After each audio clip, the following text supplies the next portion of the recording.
बचिए के रहना तो हो जाई रिएक्शन, दिल के दीवाना से न करी कनेक्शन। अच्छा बचिए के रहना तो हो जाई रिएक्शन, दिल के दीवाना से न करी कनेक्शन। नहीं मिली दवाई दर्द के, हाँ दर्द के। पिया हमारे डॉक्टर होवे याराऊ ले ले बसिया मराद के। पिया हमारे डॉक्टर होवे याराऊ ले ले बसिया मराद के। ले ले बसिया मराद के। ले ले बसिया मराद के।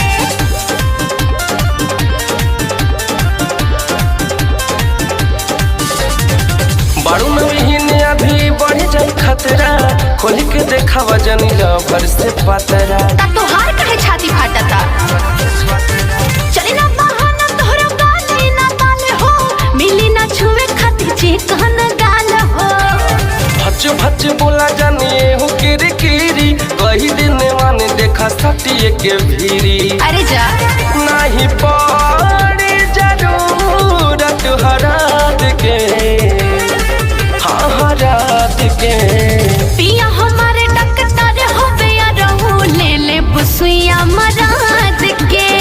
पिया हमारे डॉक्टर होवे याराऊ ले ले हंसिया मराद के। ले ले बसिया मराद के।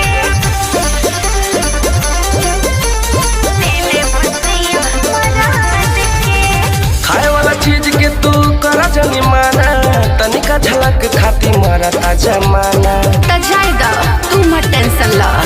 हाँ पाता तराइले अब हमरो जवानी, चली ना बहाना कौनो बतिया लमानी।